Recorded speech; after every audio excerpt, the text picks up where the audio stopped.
बिस्मिल्लाहिर्रहमानिर्रहीम। First year आज हम चैप्टर 10 थर्मोडायनामिक्स के न्यूमेरिकल प्रॉब्लम सॉल्व करेंगे। सबसे पहले जो न्यूमेरिकल है, water at 20 degree centigrade falls from a height of 854 metres.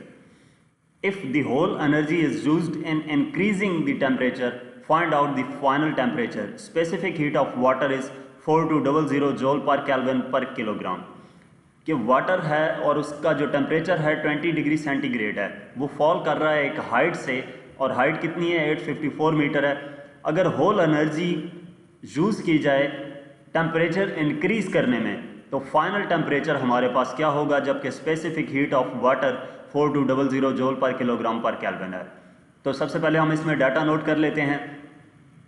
जो टेम्परेचर हमें T1 गिवन है वो 20 डिग्री सेंटीग्रेड है, इसको हम केल्विन में कन्वर्ट कर देंगे तो 273 ऐड करेंगे 293 केल्विन आ जाता है।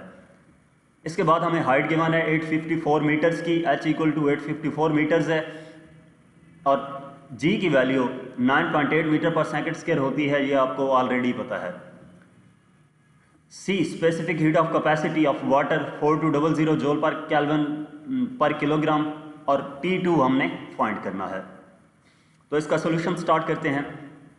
जो गेन इन थर्मल एनर्जी होगा वो इक्वल होगा लॉस इन पोटेंशियल एनर्जी के। वाटर एक हाइट से डाउनवर्ड फॉल कर रहा है तो वो गेन करेगा थर्मल एनर्जी, तो जितनी वो थर्मल एनर्जी गेन करेगा उतना ही उसमें पोटेंशियल एनर्जी में लॉस आएगा। तो इन दोनों को इक्वल रखा तो डेल्टा के इक्वल आ जाता है mgh के। इसमें से जो डेल्टा क्यू है mc डेल्टा t के इक्वल होता है, ये भी आपको पता है। एक हमने इसके ज़रिए से लिखा कि डेल्टा क्यू इक्वल होता है mgh के, और दूसरा हम ये भी जानते हैं कि डेल्टा क्यू इक्वल होता है mc डेल्टा t के।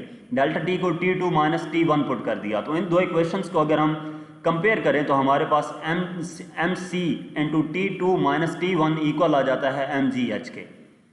यहाँ से हमने T2 की वैल्यू फाइंड करनी है, तो T2 को एक तरफ करेंगे, m से कैंसिल हो जाएगा, C उधर जाकर डिवाइड हो जाएगा, तो T2 इक्वल आ जाएगा। इसमें वैल्यूज जब पुट करेंगे तो T1 की वैल्यू हमारे पास 293 केल्विन है, G की वैल्यू 9.8 है, H की वैल्यू 854 है डिवाइडेड बाय 4200। इसको सिंप्लीफाई करेंगे तो ये T2 की वैल्यू हमारे पास आ जाती है 295 केल्विन। अगर हम चाहें तो इसको सेंटीग्रेड में कन्वर्ट कर सकते हैं, तो -273 करेंगे तो हमारे पास T2 आ जाएगा 22 degree centigrade. Next problem number 2। 25200 joule of heat is supplied to the system while the system does 6000 joule of work। इतनी अमाउंट की हीट सप्लाई की गई है एक सिस्टम को, तो वो सिस्टम वर्क करता है 6000 joule. Calculate the change in internal energy of the system. जो चेंज आएगा internal energy of the system पे वो हमने फाइंड करना है। तो डाटा इसका नोट कर लेते हैं। डेल्टा क्यू इक्वल है 25200 जूल के, ये हमें हीट गिवन है। उसके बाद हमें वर्क गिवन है जो delta W equal to 6000 joule है। चेंज इन इंटरनल एनर्जी यानी कि डेल्टा यू फाइंड करना है। तो इसका सोल्यूशन हम देखेंगे, delta Q equal to delta U plus delta W है, ये हमारे पास फार्मूला है। इसमें से डेल्टा यू फाइंड करना है तो डेल्टा डब्ल्यू को उस तरफ ले जाएंगे, delta Q minus delta W हो जाएगा। डेल्टा यू इक्वल हो जाएगा 25200 माइनस 6000 के, तो इसको सिंप्लीफाई करेंगे, डेल्टा यू इक्वल आ जाएगा 19200 जूल। इसके बाद प्रॉब्लम नंबर 3 है। A sample of ideal gas is uniformly heated at constant pressure। एक सैंपल है एक आइडियल गैस का और यूनिफॉर्मली उसको हीट किया गया है एक कांस्टेंट प्रेशर पे। If the amount of 180 joule of heat is supplied to the gas, एक 180 जूल की जो अमाउंट ऑफ हीट है वो सप्लाई की जाती है इस गैस को। Calculate the change in internal energy of the gas. जो internal energy of the gas में चेंज आएगी वो हमने फाइंड करनी है, and work done by the gas, और जो वर्क डन होगा गैस का वो भी फाइंड करना है। हमें गैमा की वैल्यू गिवन है 1.41। तो सबसे पहले हम डाटा इसमें से नोट कर लेते हैं। अमाउंट ऑफ एनर्जी गिवन है delta Q P equal to 180 joule.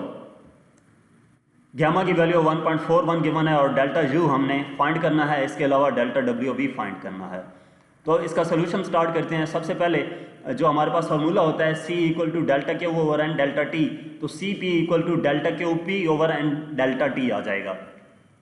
तो delta Q P equal to N C P delta T आ जाएगा। इसमें हम वैल्यूज पुट कर देते हैं। डेल्टा क्यू पी की वैल्यू हमारे पास है तो 180 equal to N C P delta T आ जाएगा। इसको इक्वेशन 1 का नाम दे दिया। इसके बाद गैमा को हम कैसे डिफाइन करते हैं कि gamma by definition gamma equal होता है C P over C V के। यहाँ से C P equal to gamma C V आ जाता है। तो इसको हम इक्वेशन 1 में अगर पुट करें 180 equal to N C P की जगह पर gamma C V delta T आ गया। तो 180 इक्वल आ जाता है gamma into N C V delta T के। ये N C V delta T delta U के इक्वल होता है। तो इसमें अब हम वैल्यूज पुट करेंगे, डेल्टा यू एक तरफ करके 180 ओवर गैमा हो जाएगा। तो वैल्यूज पुट करने से, इसको सिंप्लीफाई करने से जो डेल्टा यू की हमारे पास वैल्यू आती है 127.66 जॉल आ जाता है।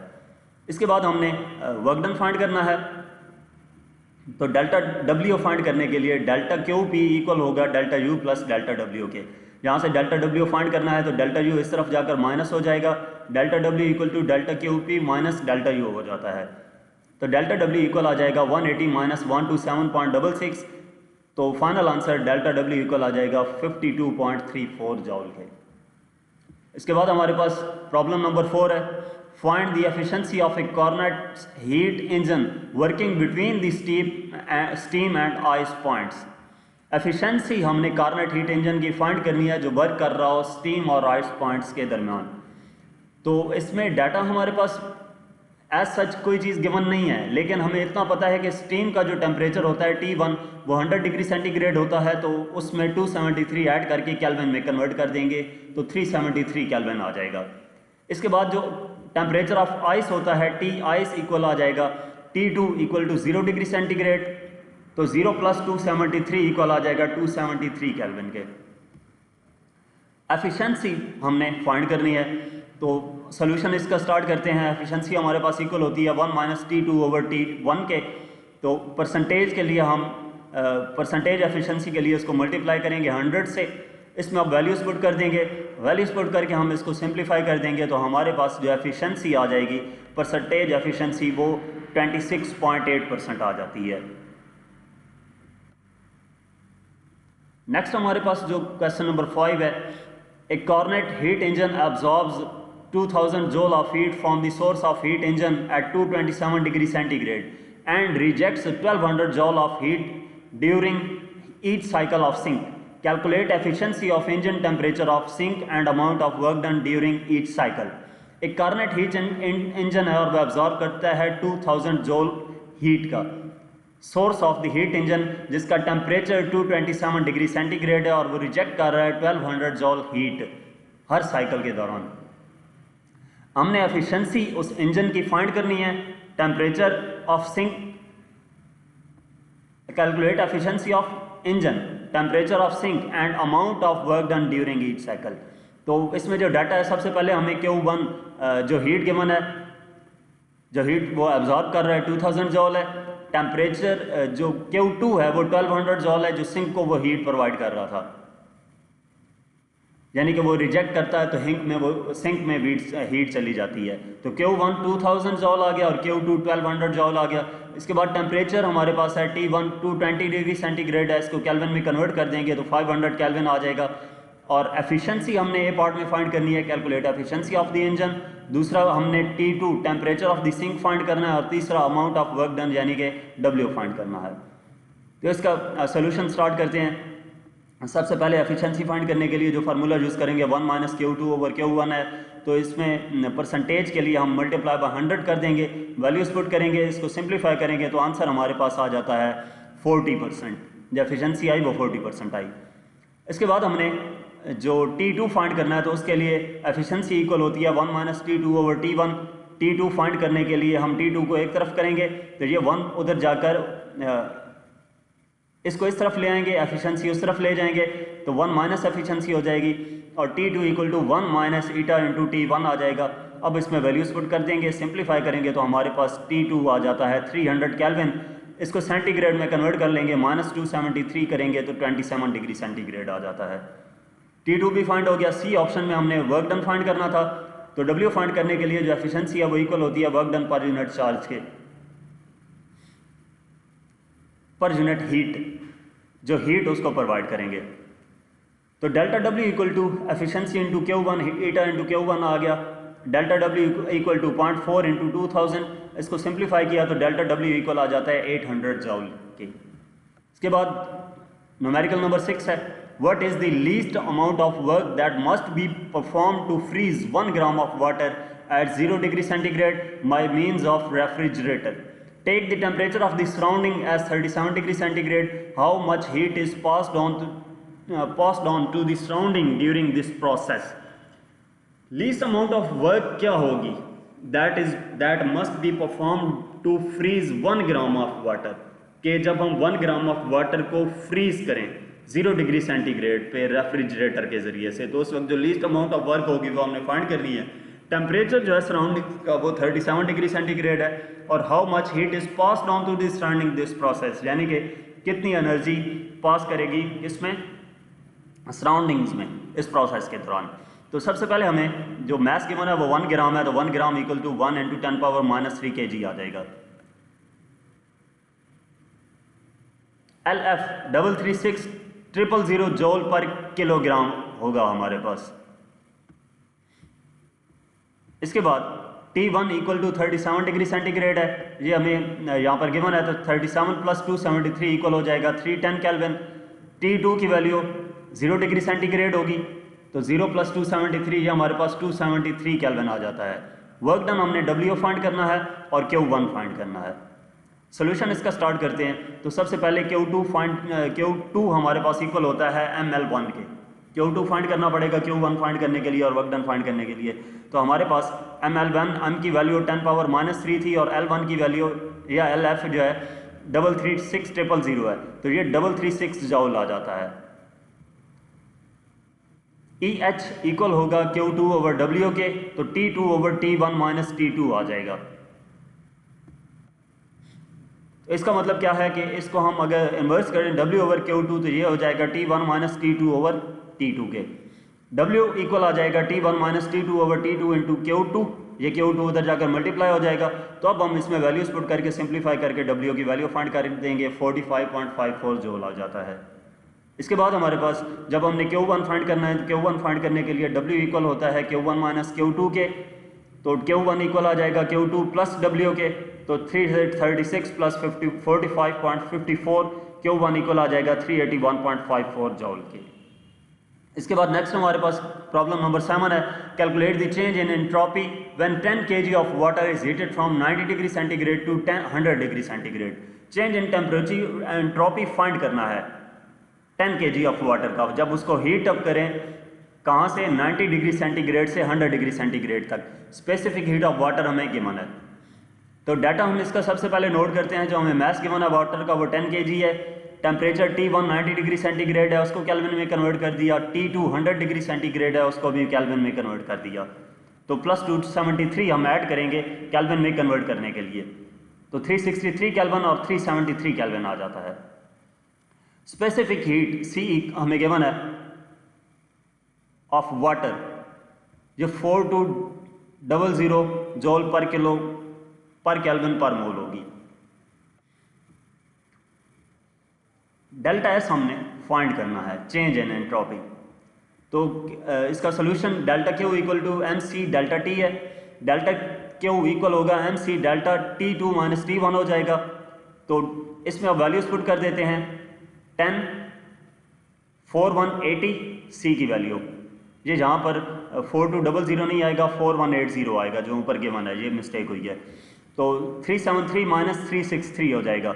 तो इसको हम सिंप्लीफाई करेंगे, डेल्टा Q इक्वल आ जाता है 418000 जॉल के। हमने फाइंड क्या करना था, डेल्टा S। तो अब हम टेम्परेचर जो है उसको देखते हैं कि टेम्परेचर का अगर हम मीन फाइंड करें तो जो हमारे पास टेम्परेचर आता है वो 368 केल्विन आता है। तो डेल्टा S फाइंड करने के लिए जो फार्मूला होता है डेल्टा Q और डेल्टा T, बेसिकली हमारे पास डेल्टा Q भी नहीं था, T भी नहीं था, तो पहले हमने वो दो चीज़ें फाइंड की। तो अब हम इसमें दोनों वैल्यूज़ जो फाइंड की थी वो पुट कर देंगे, तो डेल्टा S की वैल्यू हमारे पास आ जाती है 1135.8 जॉल पर केल्विन। इसके बाद प्रॉब्लम नंबर 8 है, ए system absorbs 1176 joule of heat and at the same time does 352.8 joule of external work. Find the change in internal energy of the system. एक सिस्टम है जो ऑब्जॉर्व करता है इतनी एनर्जी हीट की और वर्क जो करता है वो 352.8 जॉल का है, तो हमने change in internal energy of the system find करना है। इसी तरह दूसरा हमारे पास क्या है, find the change in internal energy on the system when it absorbs 1050 joule of heat while 84 joule of work is done. तीसरा, what will be the change in the internal energy of the gas if 210 joule of heat is removed at constant volume. तो ये हमारे पास एक ही question में तीन जो समझे कि न्यूमेरिकल गिवन है। पहले हम पार्ट एक जो फर्स्ट स्टेटमेंट है वो देखते हैं, उसमें डेल्टा क्यू 1176 जॉल है और जो वर्क डन गिवन है डेल्टा डब्ल्यू 352.8 जॉल है। फाइंड हमने डेल्टा यू करना है जो चेंज इन इंटरनल एनर्जी है। तो डेल्टा क्यू इक्वल होता है डेल्टा यू प्लस डब्ल्यू के, डेल्टा यू इक्वल हो जाएगा डेल्टा क्यू माइनस डब्ल्यू के। इसमें वैल्यूज पुट करेंगे, सिंप्लीफाई करेंगे तो डेल्टा यू इक्वल आ जाता है 823.2 जॉल के इक्वल। इसके बाद बी पार्ट है, तो बी पार्ट में जो हमें गिवन है डेल्टा क्यू गिवन है 1050 जॉल के और जो वर्क डन हो रहा है वो 84 जॉल का है। तो डेल्टा यू यहाँ पर भी फाइंड करना है, फार्मूला वही यूज़ करेंगे जो यहाँ पर यूज़ किया, delta Q equal to delta U plus delta W. इसमें वैल्यूज पुट कर देंगे सिंप्लीफाई करके, तो सिंप्लीफाई करेंगे तो आंसर हमारे पास डेल्टा यू इक्वल आ जाएगा 966 जॉल के। इसके बाद सी पार्ट है, सी पार्ट में डेल्टा क्यू हमारे पास -210 जॉल गिवन है, क्योंकि वो क्या कह रहा है, what will be the change in internal energy of the gas if 210 joule of heat is removed. जब रिमूव होगी तो माइनस आएगा साथ, और डेल्टा डब्ल्यू हमारे पास 0 जॉल है क्योंकि वर्क डन कोई भी नहीं हो रहा, कांस्टेंट वॉल्यूम है। तो डेल्टा यू फाइंड करना है, तो डेल्टा क्यू इक्वल आ जाएगा डेल्टा यू प्लस डब्ल्यू के, डेल्टा यू इक्वल होगा डेल्टा क्यू माइनस डब्ल्यू के, ये डब्ल्यू इधर आ जाएगा। तो इसमें आप वैल्यूज पुट कर देंगे तो ये हमारे पास आंसर आ जाता है -210 जॉल के। इसके बाद प्रॉब्लम नंबर 9 है, an ideal gas at 20 degree centigrade and A pressure of 1.5 × 10⁵ pascal is in a container having a volume of 1 litre. Determine the number of moles of gas in container B. The gas pushes against a piston, expanding to twice its original volume while the pressure falls to atmosphere pressure. Find the final temperature. तो हम इसका data note कर लेते हैं। हमारे पास जो temperature initial temperature given है TI 20 degree centigrade है, वो 293 केल्विन के इक्वल आ गया। PI जो हमें प्रेशर गिवन है 1.5 × 10⁵ पास्कल गिवन है, वो नोट कर लिया। VI हमारे पास जो वॉल्यूम गिवन है वो 1 लीटर है। तो VF उसने क्या कहा था, expand twice its original volume, यानी कि जो फाइनल वॉल्यूम होगा वो 2 लीटर होगा। PF इक्वल आ गया 1.01 × 10⁵ पास्कल के, फॉल्स टू एटमॉस्फेरिक प्रेशर। तो जो एटमॉस्फेरिक प्रेशर होता है वो 1.01 × 10⁵ पास्कल होता है। तो R की वैल्यू 8.31 जॉल पर मोल पर केल्विन होगी।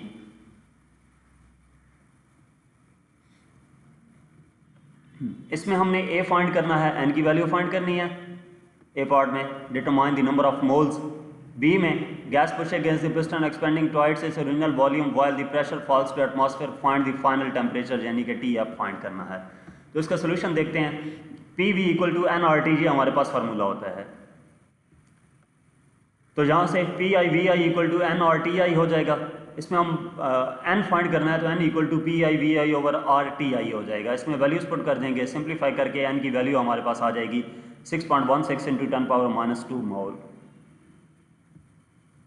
उसके बाद हमारे पास PI/VI = nRTI, ये हमारे पास इसको इक्वेशन 1 का नाम दे दिया, और दूसरा PF/VF इक्वल हो गया nRTF के, इसको इक्वेशन 2 का नाम दे दिया। इन दोनों इक्वेशंस को डिवाइड किया तो PF/VF/PI/VI इक्वल हो जाता है TF/TI के। तो TF इक्वल हो जाएगा PF/VF/PI/VI × TI। तो TF इक्वल टू, सारी वैल्यूज इसमें पुट कर दी और सारी वैल्यूज हमें यहाँ पर गिवन है। सिंप्लीफाई करेंगे तो TF की वैल्यू 395 केल्विन आ जाती है। इसके बाद हमारे पास नेक्स्ट प्रॉब्लम है, problem number 10। A block of ice at 273 Kelvin is put in thermal contact with a container of steam at 373 Kelvin, converting 25 gram of ice to water at 273 Kelvin while condensing some of the steam to water at 373 Kelvin. Find the change in entropy of ice, find the change in entropy of the steam, find the change in entropy of the universe. कि block of ice है 273 kelvin उसका temperature है, उसको एक in thermal contact रखा गया है एक कंटेनर ऑफ स्टीम के साथ जिसका टेम्परेचर 373 केल्विन है, और वो कन्वर्ट करता है 25 ग्राम ऑफ आइस को वाटर में 273 केल्विन टेम्परेचर पे। तो कुछ steam condensing some of steam to water at 373 kelvin, कुछ स्टीम को वाटर में कंडेंस कर देता है 373 केल्विन पे।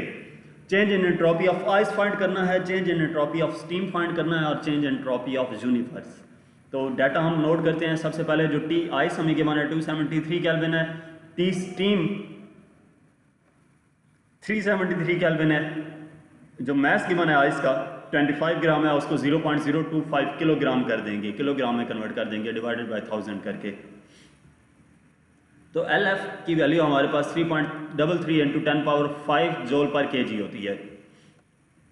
डेल्टा एस आइस फाइंड करना है and change in entropy of ice. दूसरा change in entropy of steam है, डेल्टा एस स्टीम हो जाएगा, और सी पार्ट में हम डेल्टा एस इंक्रीज फाइंड करना है, find change in entropy of the universe. तो सॉल्यूशन इसका स्टार्ट करते हैं। सबसे पहले क्यू आइस इक्वल होता है एम एल एफ के। ये फार्मूला यूज़ करके हम यहाँ से क्यू आइस की वैल्यू फाइंड करते हैं। क्यू आइस इक्वल हो जाएगा, इसको सिंप्लीफाई करके जो आंसर आएगा 8.33 इंटू 10 पावर 5 जॉल हो जाता है। ये इसलिए हमने फाइंड किया कि हमने डेल्टा एस आइस फाइंड करना है, तो टेम्परेचर आइस का हमारे पास है, क्यू आइस नहीं था। तो इस फार्मूले में वैल्यूज़ पुट करके इसको सिंप्लीफाई करेंगे तो क्यू आइस हमारे पास आ जाता है 30.5 जॉल पर केल्विन के। इसके बाद हमने डेल्टा एस स्टीम फाइंड करना है। तो thermal energy lost by steam is equal to thermal energy by the steam. Delta steam equal हो जाएगा Q steam over T steam, यानी कि minus Q ice over T steam हो जाएगा। इसमें होगा thermal energy lost by the ice is equal to thermal energy gain by the steam. तो ये हमारे पास डेल्टा स्टीम इक्वल हो जाएगा माइनस 8.33 इंटू 10 पावर 5 जो क्यू आइस फाइंड किया था, और डिवाइडेड बाय 373। तो इसमें वैल्यूज पुट करेंगे, डेल्टा स्टीम इक्वल आ जाएगा माइनस 22.3 जॉल पर केल्विन के इक्वल। नेक्स्ट प्रॉब्लम है, इसी प्रॉब्लम का अगला हिस्सा है जो हमने सी पार्ट फाइंड करना था। ये डाटा वही नोट कर लिया है। तो सी पार्ट फाइंड करने के लिए डेल्टा एस इंक्रीज करने के लिए delta S steam plus delta S ice आएगा। इन दोनों वैल्यूज़ को हम ऐड करके सिंप्लीफाई करेंगे तो आंसर आ जाता है 8.2 जॉल पर केल्विन की इक्वल। तो यहाँ तक हमारे इस लास्ट चैप्टर के भी प्रॉब्लम सॉल्व हो गए हैं। फर्स्ट ईयर की तमाम एक्सरसाइजेस कंप्लीट हो चुकी हैं, तमाम चैप्टर्स की। इनके जो कॉन्सेप्चुअल क्वेश्चंस थे और जो न्यूमेरिकल्स थे वो तमाम कंप्लीट हो चुके हैं। जो कॉम्प्रिहेंसिव क्वेश्चंस हैं वो कुछ एक्सरसाइजेस के मैंने सॉल्व किए हैं और कुछ रह गए हैं। अब इसके बाद जो MCQs हैं वो भी साथ साथ उनका सोल्यूशन भी मैं अपलोड करता रहूँगा, और साथ साथ सेकंड ईयर पे भी काम करना है। ओके, मज़ीद कोई भी टॉपिक देखने के लिए आप मेरा YouTube चैनल देख सकते हैं। Thank you.